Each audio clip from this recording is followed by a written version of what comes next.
Hello WhatsApp guys, তো দেখতেছেন দেশ স্বাধীন করে তারা চলে আসছে। তো একত্ববাদী তারা, আমরা ছাত্রপক্ষ থেকে বলতেছি আমি। আর একবার তো দেখতেছেন কেমন মানুষ চারোদিকে কিন্তু দেখতেছেন ইতিমধ্যে খুবই জাঁকজমটের ভিতরে হচ্ছে মানুষ, খুবই ভয়াবহর ভিতরে। দেখেন খালা কি অবস্থায়, খালা এবারকে বসতে দাঁড়াইবো, শেখ হাসিনার বসে খালারা দাঁড়া করে দিব।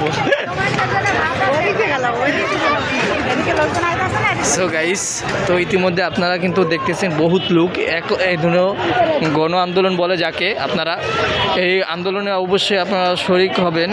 আর দেশ স্বাধীন করছে, আর শেখ হাসিনা স্বৈরাচারী কিন্তু পালাইছে ইতিমধ্যে আমরা জানছেন। আমরা চাই আওয়ামী লীগ পুরো দেশ থেকে তাদের নাম নিশান মুছে ফেলা হোক। আওয়ামী লীগকে আমরা দেখতে চাই না। সো গাইস, তারা কিন্তু শেখ হাসিনার পুরো ক্ষোভ আছে তাদের এখানকে।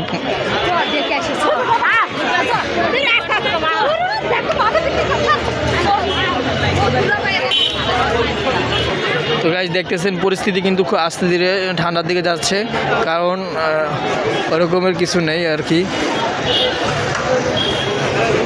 দেখেন এত মানুষ গেছে, ওই চেহারাও গেছিলো আন্দোলনে মনে হয়, হ্যাঁ ব্যাগ ট্যাগ লয়ে গেছে 2-3 দিন মনে হয় ছিল। হ্যাঁ হ্যাঁ না বলাই যাচ্ছে, হ্যাঁ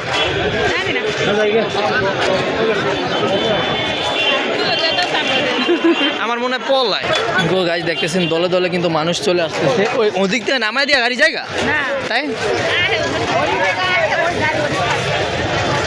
তারপর ওই যে রাস্তার মধ্যে এমন আটটা আছে দেখছেন, গাড়িগুলো বন্ধ পুরা।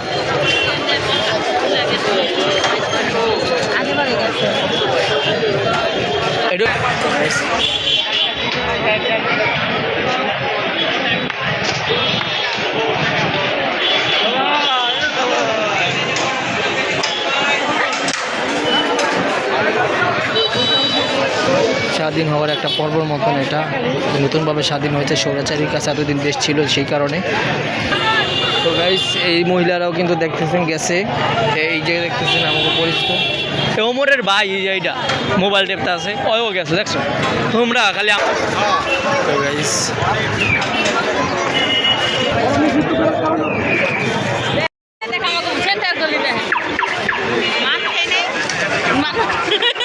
মানুষ নাই, কোনো মানুষই নাই, খালি মাথা।